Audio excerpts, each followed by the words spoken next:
दिवाली पर पूर्ण चंद्र ग्रहण, 12 राशियों पर चंद्र ग्रहण का असर, ग्रहण काल में क्या लाभ और हानि, किनको होगा मानसिक तनाव, किनको होगा धन लाभ, देखिए सिर्फ धर्म ज्ञान पर। नमस्कार, धर्म ज्ञान के दर्शकों का एक बार फिर से स्वागत है। मैं हूं आपके साथ कविता राणा, मेरे साथ आचार्य राकेश चतुर्वेदी जी। आपका स्वागत है सर। नमस्कार कविता जी, नमस्कार दर्शकों, सादर वंदन आप सभी को। सूर्य ग्रहण के खत्म होते ही आप देखिए इस देव दिवाली को साल का अंतिम पूर्ण चंद्र ग्रहण पड़ रहा है और चंद्रमा का जिसका मन से एक कनेक्शन होता है। और ऐसे में आज हम आचार्य जी से जानना चाहेंगे कि ज्योतिष शास्त्र में जब चंद्रमा पे ग्रहण लगता है तो किस तरह का प्रभाव समाज में देखने को मिलता है, आम जनमानस पर इसका पड़ता है और इस ग्रहण के चलते 12 की 12 राशियों पर किस तरह का असर देखने को मिलेगा। आइए सबसे पहले चंद्र ग्रहण के बारे में इसके ज्योतिष शास्त्र को समझने की कोशिश करते हैं। बताइए आचार्य जी। कविता जी, देखिए सबसे पहले थोड़ा सा सूक्ष्म जानकारी इस चंद्र ग्रहण की दे दिया जाए।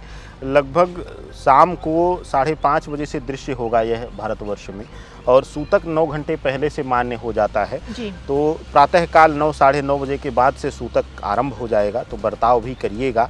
और बहुत महत्वपूर्ण है ग्रहण, क्योंकि पूर्ण ग्रहण है।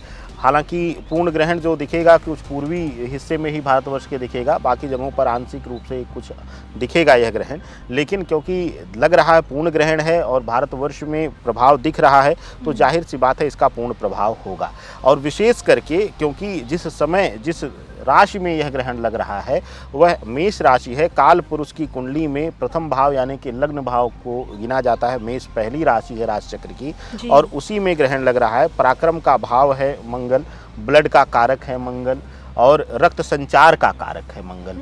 तो इसलिए विशेष करके जो है वह क्रोध, मानसिक बीमारी, मानसिक रोग, मनोरोग, ब्लड संबंधी दिक्कतें या फिर ब्लड से संबंधित संबंधों, रिश्तों में बदलाव, परिवर्तन, इस तरह सब चीज़ों को यह प्रभावित करेगा।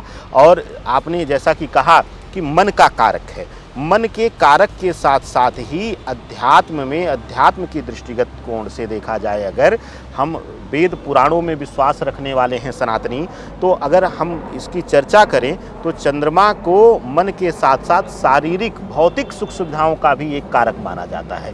कहते हैं कि संबंध अगर जिसका चंद्रमा उच्च का होता है तो उसके शरीर सुडौल होता है, वो आकर्षण युक्त होता है, चेहरा आकर्षण युक्त होता है, इस तरीके की बातें कही जाती हैं और ज्योतिष शास्त्र इसकी प्रामाणिकता करता है। तो हर हिस्से में जीवन के या हर राशि के जातकों को प्रभावित करेगा। कविता जी, अजय जी, अब मैं फटाफट से 12 की 12 राशियों को लूँगी। आपसे जानना चाहूँगी कि इनके लिए ये चंद्र ग्रहण क्या शुभ और अशुभ चीज़ें लेकर आ रहा है। सबसे पहले मेष राशि की बात हो जाए क्योंकि इसी राशि में ग्रहण पड़ रहा है इसलिए। जी देखिए, मेष राशि में ही ग्रहण पड़ रहा है और मेष राशि के जातकों के लिए सबसे पहले बता दें कि कविता जी सभी के लिए 2 महत्वपूर्ण हिस्सों पर यह असर डालेगा, क्योंकि इससे 15 दिन पहले ही, 15 दिन के अंदर ही एक ग्रहण लग चुका है और वह प्रभावी ग्रहण रहा था। आत्मीय सम्मान का कारक, ऊर्जा का कारक सूर्य में है, तो इसलिए यह ग्रहण हर किसी को 2 पहलू पे प्रभावित करेगा। पहला आर्थिक पहलू और दूसरा उनके व्यक्तिगत जीवन के यानी कि रिलेशनशिप भाव। मन का कारक है चंद्रमा, तो जाहिर सी बात है सबसे ज़्यादा मस्तिष्क जो है वह उनके संबंध भाव को प्रभावित करता है। तो मेष राशि वालों के लिए भी 2 ही चीज़ों पर यह सबसे प्रभावी रहेगा।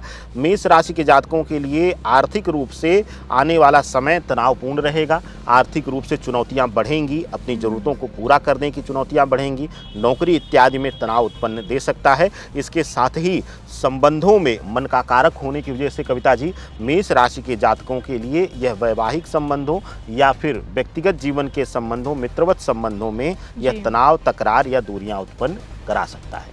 चलिए, तो मेष की बात हुई, वृषभ के लिए कैसा रहेगा? वृषभ राशि की अगर बात किया जाए इस ग्रहण विशेष के लिए कविता जी, तो वृषभ राशि वालों के लिए आर्थिक दृष्टिकोण से तो यह ग्रहण बहुत ही शुभ रहेगा। और उसका एक कारण है कि शुक्र की राशि है और विशेष करके शुक्र अभी स्वग्रही होकर तुला में बैठे हुए हैं इस समय, तो आर्थिक रूप से बहुत अच्छा रहेगा। लेकिन क्योंकि शुक्र के साथ ही तुला में केतु भी विराजमान है और ग्रहण जो है वह कहते हैं राहु केतु दोनों का रोल आता है। यहाँ तो कहा जाता है कि भाई खगोलीय दृष्टिकोण से इसको अलग संज्ञा दी जाती है, जी। लेकिन अगर हम आध्यात्मिक दृष्टिकोण लेते हैं तो कहते हैं कि राहु और केतु ही ग्रसित करते हैं चंद्रमा को। तो यहाँ पर विशेष रूप से देखा जाएगा कि संबंध भाव को बड़ा प्रभावित करेगा वृषभ राशि वालों के लिए। संबंध भाव में विशेष करके वह लोग जो नए प्रेम संबंधों में आए होंगे उनके साथ धोखा इत्यादि हो सकता है, तो उनको थोड़ा सा संभल कर रहना है, थोड़ा सा धीरे कम स्पीड में संबंधों में आगे बढ़ना है। अंधविश्वास करके तुरंत एकदम से बहुत लंबे लंबे कमिटमेंट मत करिएगा। चलिए, मिथुन के लिए कैसा है? देखिए, मिथुन के लिए यूं तो हम हमेशा कहते हैं कि यह बुध प्रधान राशि है, जल तत्व राशि है और जल ही का कारक चंद्रमा भी है, मन का कारक चंद्रमा है, जलीय राशि चंद्रमा की राशि को भी कहा जाता है। तो चंद्रमा जल का कारक होते हुए, मन का कारक होते हुए सबसे ज़्यादा जो प्रभाव दिखाएगा वह मिथुन राशि वालों पे दिखाएगा। इस समय मानसिक उत्पीड़न आपका बहुत ज़्यादा होगा, मानसिक रूप से आप परेशान रहेंगे, कार्य का दबाव रहेगा, बेवजह के कार्य के दबाव आपको परेशान करेंगे और विशेष करके अपने जीवन में अपनी संतान, अपने परिवार, अपने कुटुंब की जिम्मेदारियों को ना पूरा कर पाना, उन पे खरा ना उतरना आपके लिए एक तनावपूर्ण जीवन का सृजन करेगा इस दौरान इस ग्रहण के फलाभूत होकर।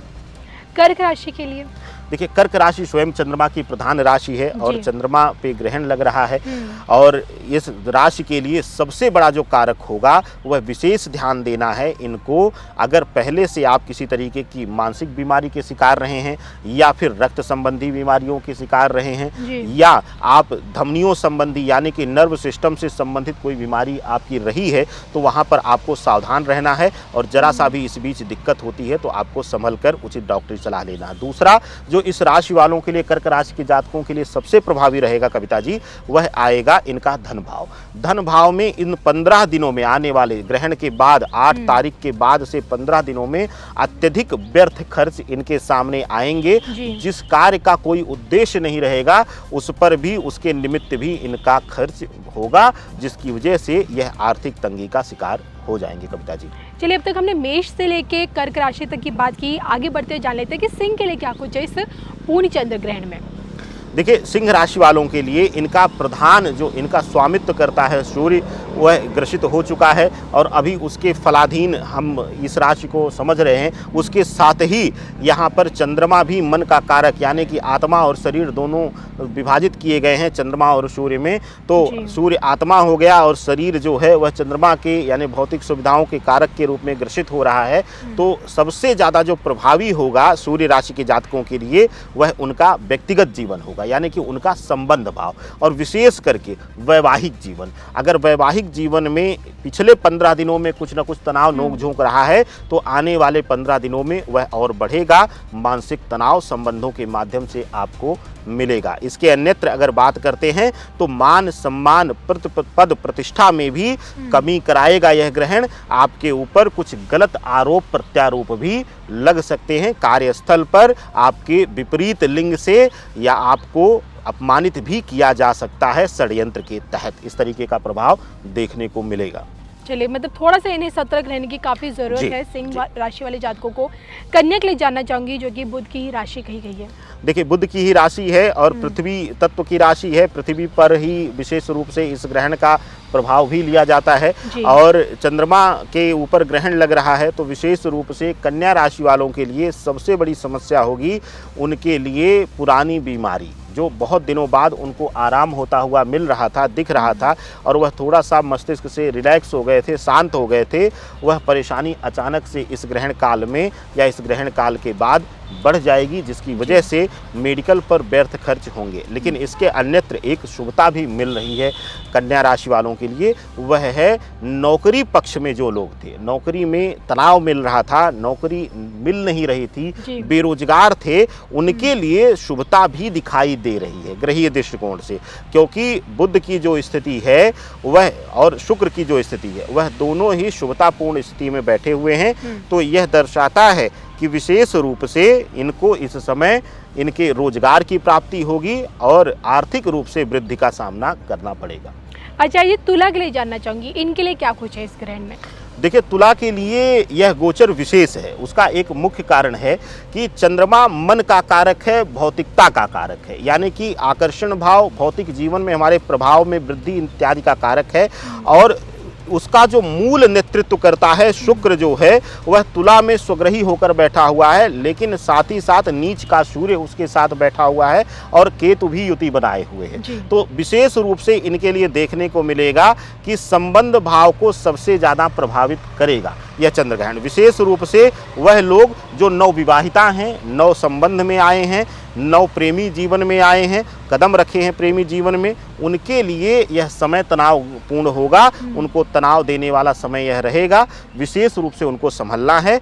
आर्थिक रूप से भी यह दंडित करने वाला ग्रहण रहेगा। इनको व्यर्थ खर्चे या आर्थिक रूप से तनाव का सामना करना पड़ेगा कविता जी। चलिए, अब तक हमने मेष से लेकर तुला के बारे में बात किया, बारी हो जाए तो वृश्चिक को जानने की। जी देखिए, वृश्चिक राशि जो है वह मंगल प्रधान राशि है और मंगल की राशि में ही यह ग्रहण लग रहा है, तो विशेष रूप से इनके लिए प्रभावी होगा यह ग्रहण। और दो पक्षों पर जिन पर हम चर्चा कर रहे हैं, पहला कि आर्थिक दृष्टिकोण से अगर वृश्चिक राशि के जातकों के लिए देखा जाए तो इनके लिए स्थिति को सुधारने वाला ग्रहण रहेगा। इनके लिए आर्थिक रूप से जो रोटेशन है, मनी फ्लो जो है वह बढ़ेगा, रोटेट होगा, जिससे थोड़ा सा मानसिक दबाव से यह बाहर आएंगे। लेकिन वहीं पर अगर देखा जाए स्वास्थ्य कारणों से, तो विशेष रूप से इनको संतान पक्ष से, संतान के स्वास्थ्य इत्यादि से विशेष रूप से पीड़ा मिलने, पीड़ित होने का योग दिखाई दे रहा है कविता जी। धनु राशि के लिए, धनु राशि के जातकों के लिए विशेष रूप से यह ग्रहण जिस समय लग रहा है उस समय गुरुदेव की जो स्थिति है, गुरु की जो स्थिति है वह द्वादश भाव में रहेगी, मोक्ष के घर में रहेगी ग्रहण काल में। तो विशेष रूप से देखा जाएगा कि यह ग्रहण बहुत हद तक इनके लिए लाभदायी रहने वाला है गुरु की प्रधान राशियों के लिए। और यहाँ पर सिर्फ एक पक्ष को छोड़ दिया जाए, उनके वैवाहिक जीवन को छोड़ दें, तो बाकी सभी विषयों पर यह ग्रहण सकारात्मक प्रभाव उनके लिए देगा। हाँ, उनके वैवाहिक जीवन में तनाव या अलगाव इत्यादि की स्थितियां आती हुई दिखाई दे रही हैं कविता जी। अब मैं जानना चाहूंगी मकर, शनि प्रधान राशि मकर के लिए क्या कुछ है? देखिए, शनि प्रधान राशि है मकर और उनके साथ जो मित्र ग्रह हैं और भौतिक जीवन के कारक ग्रह हैं, शुक्रदेव अपने स्वराशि हैं और इसके साथ ही चंद्रमा के ग्रसित होने की वजह से, क्योंकि शनि और चंद्रमा का हमेशा से शत्रुगत संबंध रहा है, तो विशेष रूप से देखने को मिलेगा कि इस राशि पर, मकर राशि पर नकारात्मक प्रभाव मिलेगा। मानसिक रूप से पीड़ा, मानसिक प्रताड़ना का शिकार होना यह दर्शाता है यह चंद्र ग्रहण। इसके साथ ही कविता जी, शनि की राशि प्रधान मकर को यह भी देखना पड़ेगा कि अगर इस समय यह कोई बड़ा फैसला लेते हैं, चाहे वह अपने नौकरी पक्ष से हो, चाहे वह इनके व्यापार पक्ष से हो या फिर इनके व्यक्तिगत जीवन में, तो वह फैसला इनके लिए काल साबित होगा, या यूं कहें कि वह फैसला इनके जीवन में सबसे बड़ा तनाव उत्पन्न करेगा। तो इस 15 दिनों में, ग्रहण काल के बाद के 15 दिनों में मकर राशि वालों के लिए कोई भी बड़ा फैसला लेने से परहेज करना है, वर्जित रखना है, दूरी रखना है अपने आप को। कुंभ के लिए, कुंभ के लिए विशेष करके यह संबंध शुभता की तरफ इशारा देता है।